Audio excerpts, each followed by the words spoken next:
Hey, it's Rania here. Today it's all about MPE. What exactly is MPE? So MPE stands for MIDI Polyphonic Expression, and it's the latest evolution to MIDI, and it basically gives us this new level of expressivity, being able to change timbre, pitch, and amplitude all within our fingertips with very, very little movement. And so we're going to compare a few different MPE controllers. We have here the Joué. Has got a very interesting silicon skins that you can change out to have different types of instruments to sequencing and other parameters that you can change. And then we have the Linnstrument, which has more of a grid-like surface. Right. We've got the Haken ContinuuMini, which has an interesting fabric surface, and the Roly with a silicon-based groove type texture here. So there's a lot of different ways of interacting with all of these devices, different textures, different feels, different sounds, and so we're going to dive deep into highlighting the main differences between these devices. So let's have a look at the Linnstrument. This came out in 2014 by Roger Lynn, and it's got this interesting grid layout, and you can tune it like a guitar in fifths, and the expressivity is quite sensitive. But the texture is actually quite interesting because it's a plastic surface, but there's some grip to it, so your fingers don't slide all over the place.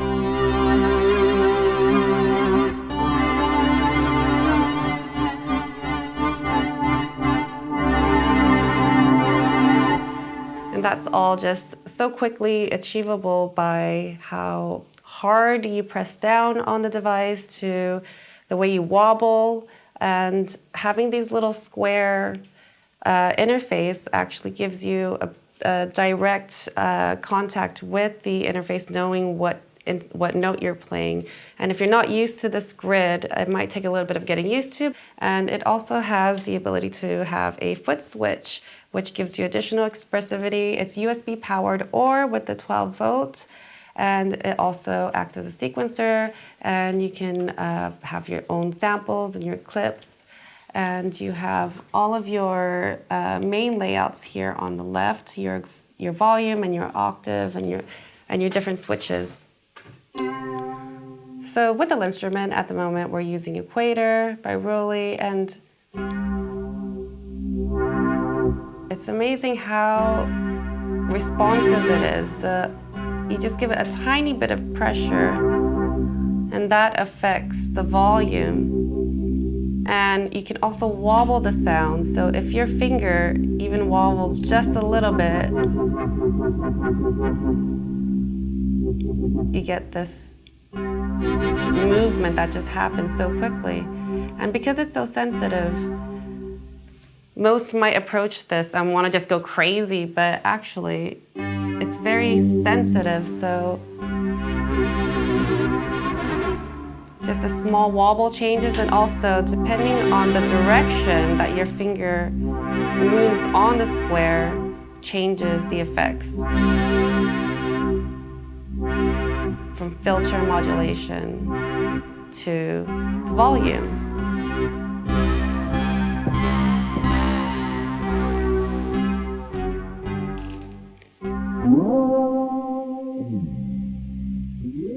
So the other thing that I noticed about the Linnstrument that is quite different in the way I approach it with the Roly is the way the notes glide in between the squares. So if you play in between, because it's got this lovely LED layout, you know when you're hitting that next note, because that next square doesn't light up until your finger has any small kind of movement on it. The other interesting thing is you can divide this into two different sounds.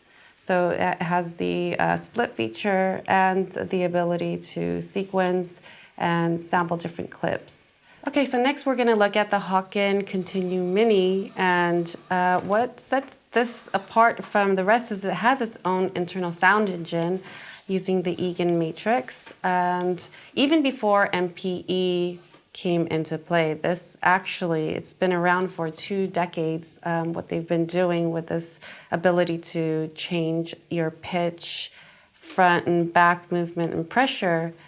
And they've really put a lot of thought behind the sound quality. And what also sets it apart is it's got its own built-in sounds through the sound engine. And these are the sounds we're hearing now. And you're able to use 2 fingers at a time.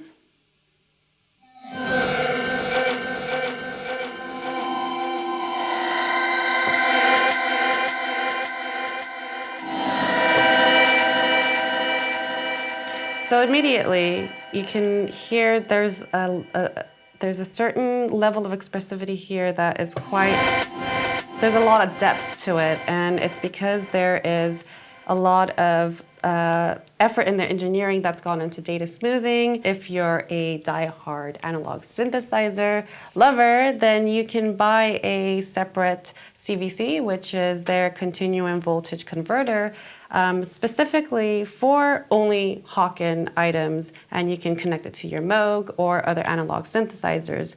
And you're able to control these analog synthesizers not with MIDI, but through the CVC output, which gives you a higher level of pressure and strike, controlling when you're creating your sounds to your analog with the Haken as your controller.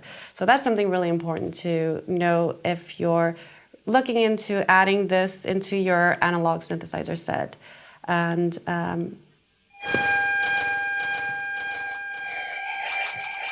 And again, we have here a different way of interacting because you're looking at just a strip of fabric, and the entire bar moves when you're playing with any of these notes.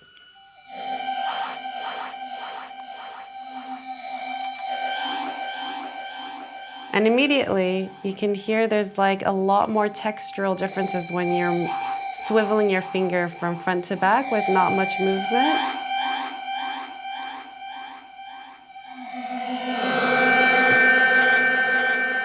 And the further down you push,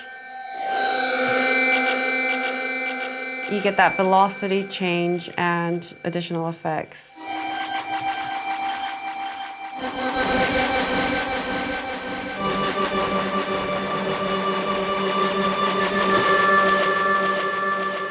So this also acts as a MIDI controller as well.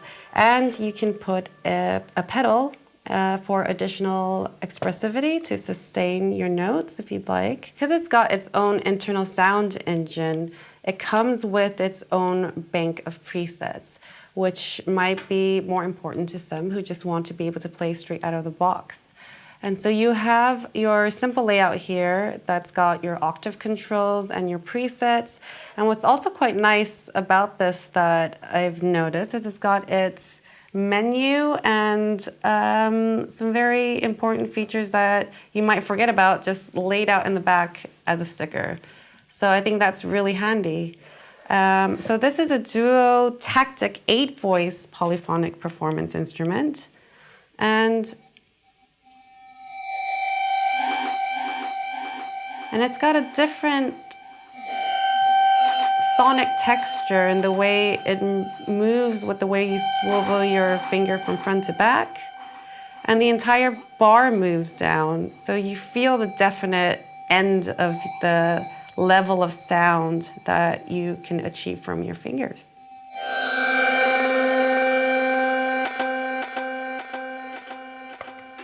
So you can tell Haken's really put a lot of effort into sound design.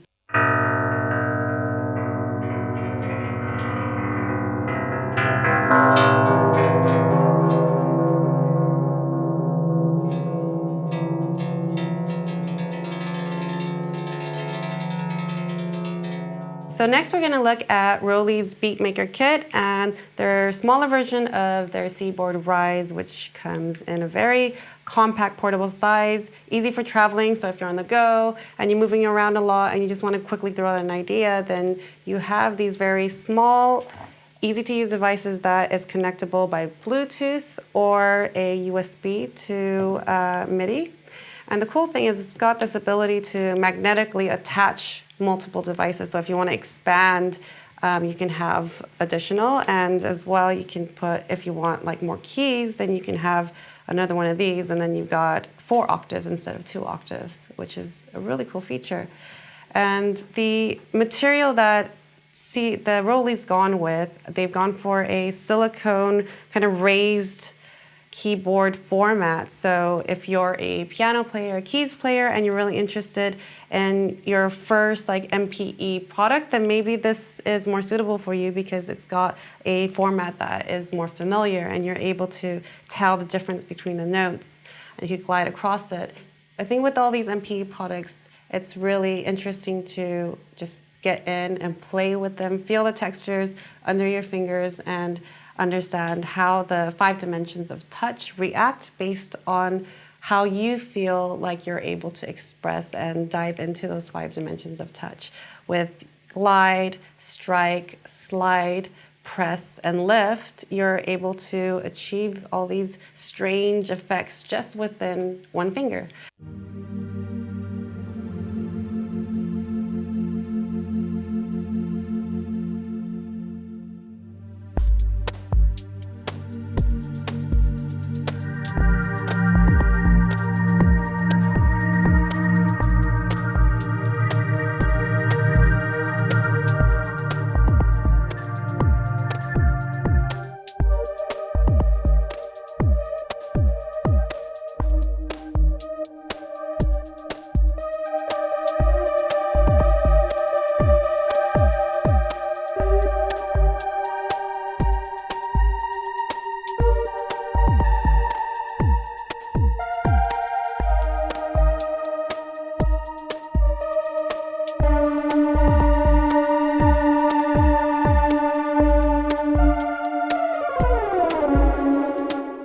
So next we're going to have a look at the Joué Essential Kit. And here we have the Joué Board and a couple of their interesting skins, which they call magic modules.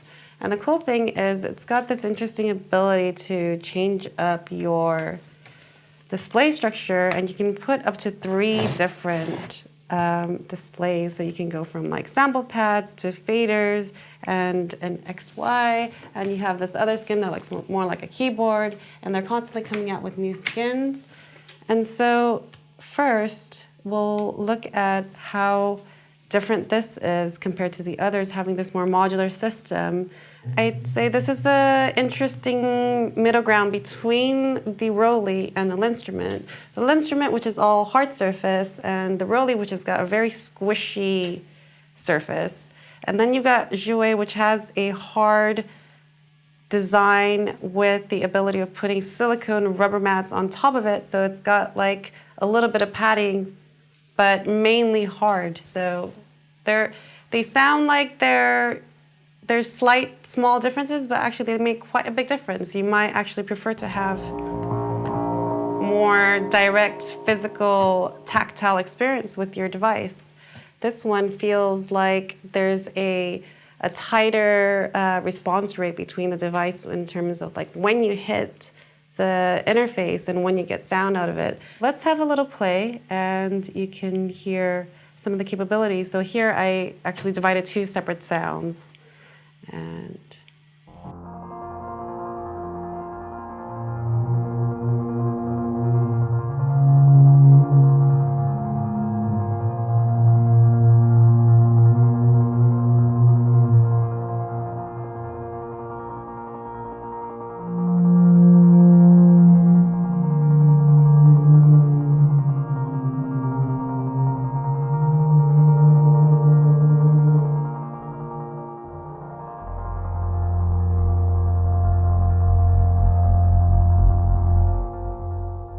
so this is really, really responsive. I mean,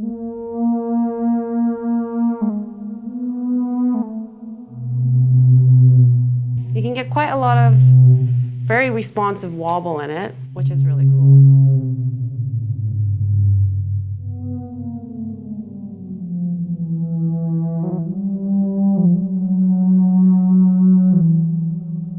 For tuning into this episode all about MPE. I hope this has sparked enough interest for you to get out and actually get your hands on these and play with them, play with the different textures, the different fabrics, see how much you can squeeze out of your budget if you're really interested. We have such a wide range of price points here. And after getting to know them myself, I think something like the Joué and the Seaboard are really great contenders for intro because they're lower on the price bracket. They're very portable and modular, and it's a nice way to start with MPE.